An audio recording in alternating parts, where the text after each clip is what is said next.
Hello everyone, माध्यमिक शिक्षक चयन परीक्षा के एक और सेशन में आपको स्वागत है। आज इसमें हम बात करने वाले हैं the ball poem, class 10 unit 14 class 10 का एक टॉपिक है, ठीक है।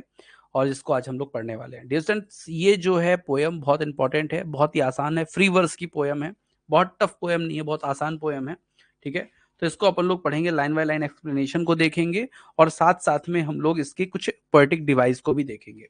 तो डियर स्टूडेंट्स, सबसे पहली बात मैं आप लोग को बता देना चाहता हूं, यहाँ पे एक लड़का है, ठीक है, और उसकी बॉल जो है पानी में चली जाती है। उसी पे ये पूरी कहानी, आपकी पूरी पोयम है, ठीक है।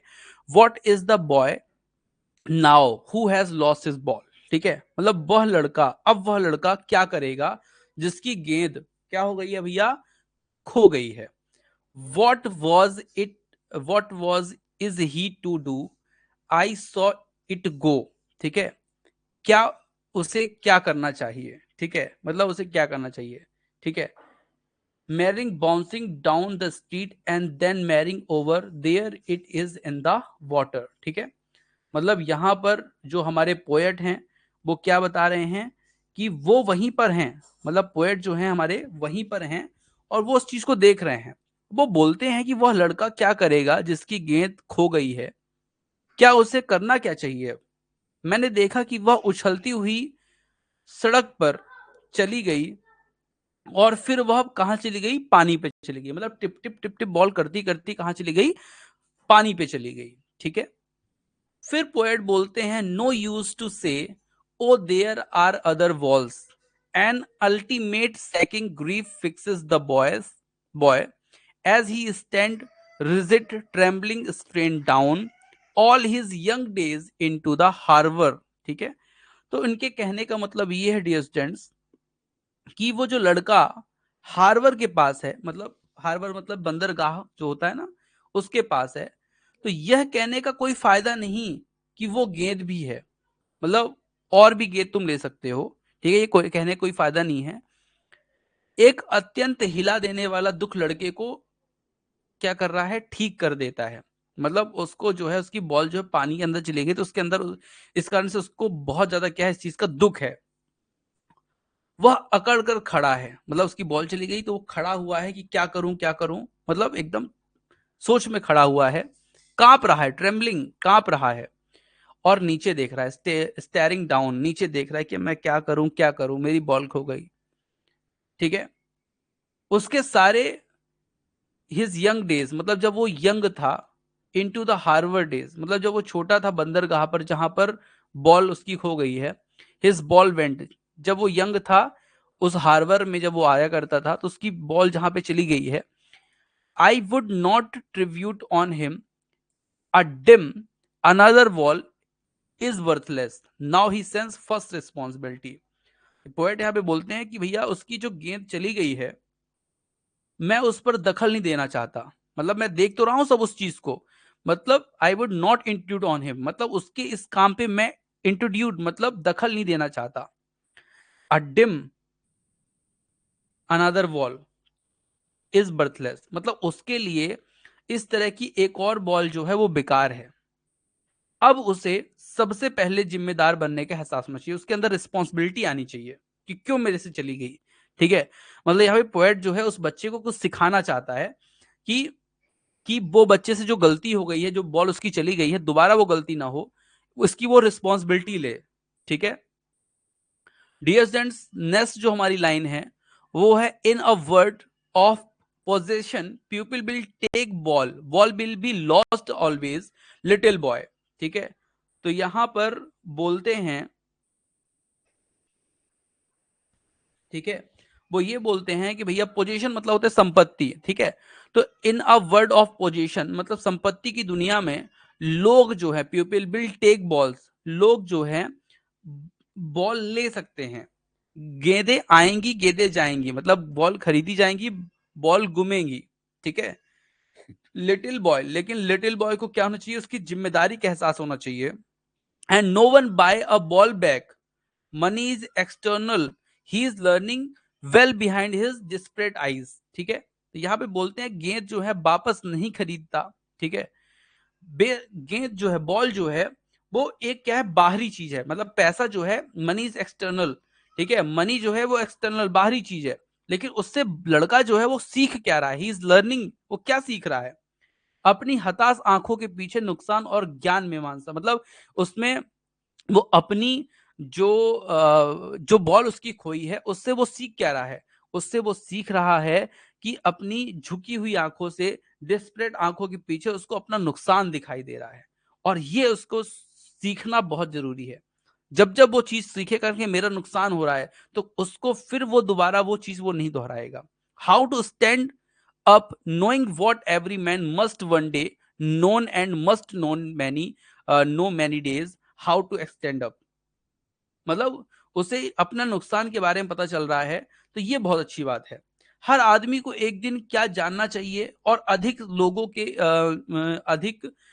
अधिकांश लोग कई दिनों तक क्या है जानते हैं, कैसे हमें खड़ा होना है, कैसे हमें बड़ा होना है, कैसे हमें अपने नुकसान को पूरा करना है।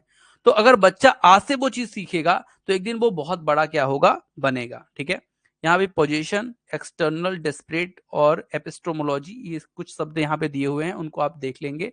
ठीक है, पोएम हमारी कंप्लीट हुई। मैं कुछ लाइन आपको बता देता हूँ यहाँ पे कौन सी लिटरेरी डिवाइस है। सबसे पहले एनाफोरा है। एनाफोरा कब होती है, तो भैया जब, जैसे यहाँ पे कॉमा लगा है ना, तो यहाँ पे एनाफोरा नहीं है, लेकिन यहाँ पे देखिए कॉमा नहीं लगा, मतलब कोई भी पंचुएशन मार्क अगर एक लाइन खत्म होने के बाद नहीं है, तो वहां पे एनाफोरा होता है। तो यहाँ पे एनाफोरा है, यहाँ पे एनाफोरा है। ठीक है, फिर है आपका क्या, फिर आपका एसोनेंस। एसोनेंस वो होता है जिसमें क्या होता है कि जैसे कोई भी वॉवेल वर्ड रिपीट हो, जैसे कि बॉय, नाउ, हु, लॉस्ट, सब में देखिए ओ ओ क्या हो रहा है, रिपीट हो रहा है। इमेजिनरी, इमेजिनरी क्या है, when poet says merrily bouncing down the street. Repetition, imaginary मतलब होता है एक इमेज दिमाग में क्रिएट करना। अब जैसे यहाँ पे बोल रहा है कि एक बॉल जो है वो कूदती कूदती कहाँ चली गई, स्ट्रीट में चली गई। ठीक है, तो स्ट्रीट की तरफ चली गई। ठीक है, तो यहाँ पर एक अपने इमेज बनी कि एक रोड होगी, वहां पे बॉल कूदती कूदती कूदती चली गई। ठीक है, रिपीटिशन क्या होता है, रिपीटिशन वॉट, अगर आप ध्यान से देखें तो भैया वॉट शब्द का क्या हो रहा है भैया, रिपीटिशन हो रहा है। तो रिपीटिशन मतलब कोई एक वर्ड जो है कई बार जब रिपीट होता है, तो उसे बोलते हैं क्या, रिपीटिशन। ठीक है, चलिए आगे चलते हैं डियर स्टूडेंट्स। तो ये चीजें आपको समझ में आ रही होंगी मेरी, जो मैं आपको बता रहा हूं। ठीक है, अगेन अगर आप यहाँ पे देखें तो एनाफोरा है, यहाँ पे देखिए कोई भी वो नहीं लगा हुआ है पंचुएशन मार्क। जैसे यहाँ पे पंचुएशन लगा है ना, तो यहाँ पे एनाफोरा नहीं होगा, लेकिन अगर एनाफोरा कब होता है, जब पंचुएशन मार्क एक लाइन पे खत्म होने के बाद नहीं होता। ठीक है,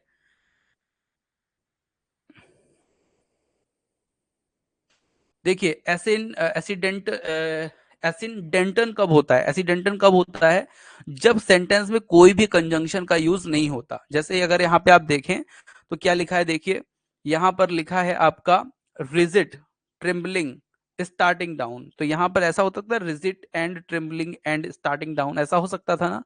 तो ये चीज है, जब किसी भी कंजंक्शन का यूज नहीं होता है सेंटेंस में, तो वहां पर क्या होता है, तो वहां पर होता है एसिडेंटन। ठीक है, तो ये चीज ध्यान रखिएगा, अडिम, अनादर वॉल एंड वर्थलेस। ठीक है, फिर नेक्स्ट हमारी जो लाइन थी उसमें भी एलिट्रेशन है, एनाफोरा है। एनाफोरा देखिए यहाँ पर है एनाफोरा, यहाँ पे कोई भी पंचुएशन मार्क यूज नहीं है, यहाँ पे एनाफोरा है, यहाँ पे एनाफोरा है। ठीक है, चलिए फिर नेक्स्ट हमारा क्या है, एलिट्रेशन। एलिट्रेशन में जब कोई दो वर्ड से सेंटेंस स्टार्ट हो सेम वर्ड से, जैसे कि buys a ball back, buys a ball back मतलब बी बी बी। ठीक है, तो यहाँ पे एलिट्रेशन है।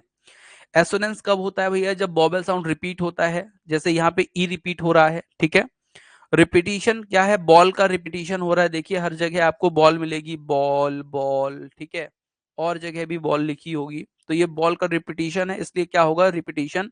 फिगर ऑफ स्पीच होगा, लिटरेरी डिवाइस होगी। ठीक है, राइमिंग स्कीम क्या है, तो भैया no rhyming scheme in the poem, ये फ्री वर्स है, तो कोई भी राइमिंग स्कीम इसमें नहीं होगी। ठीक है, तो ये चीज जो है आपने देखा, ये पोएम जो है फ्री वर्स की है, और ये जो है आपने पढ़ लिया। ठीक है, अब इसका एक सेशन और होगा जिसमें हम लोग एमसीक्यू का डिस्कशन करेंगे डियर स्टूडेंट, तो उसमें भी आपको 2 मिनट के अंदर जुड़ना है।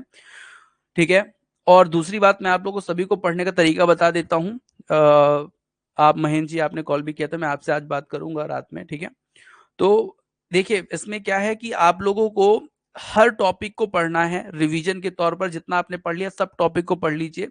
कोई भी ऐसा टॉपिक नहीं छूटना चाहिए जो आपने पढ़ा ना हो। ठीक है, और उसके एमसीक्यू जरूर कीजिए, जो टेस्ट सीरीज आपके पास है उस टेस्ट सीरीज से आप एमसीक्यूज को जरूर पढ़िए। ठीक है, क्योंकि अगर एक चैप्टर में जितने भी एमसीक्यूज हैं वो मैंने पूरा पर्याप्त मात्रा में आपको दे के रखा है, अगर आपने उतना पढ़ लिया ना तो उससे बाहर एमसीक्यूज जाएंगे भी नहीं, ठीक है।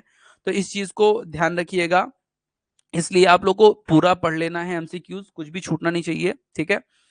और एक चीज ध्यान रखिए कि एनसीईआरटी लिटरेचर के हर टॉपिक का कम से कम 3 बार रिवीजन होना चाहिए एग्जाम के पहले, ठीक है। तो जो भी गलतियां हमसे हो रही हैं वो हम पकड़ लेंगे, ठीक है। और ऑनलाइन टेस्ट आपको जरूर देना है, ऑनलाइन टेस्ट से अपन की जो गलतियां होती हैं उसको भी हम क्या करते हैं, सुधारते हैं। टाइम मैनेजमेंट होता है कि एक क्वेश्चन को हमें 1 मिनट के अंदर सॉल्व करना है, अगर 1 मिनट के अंदर सॉल्व नहीं कर पाते तो हमें तुक्का लगा के आगे बढ़ जाना है, ठीक है। तो ये चीज भी आपको आनी चाहिए, ठीक है। चलिए मिलते हैं नेक्स्ट सेशन पे थोड़ी देर में, 2 मिनट के अंदर, ठीक है। थैंक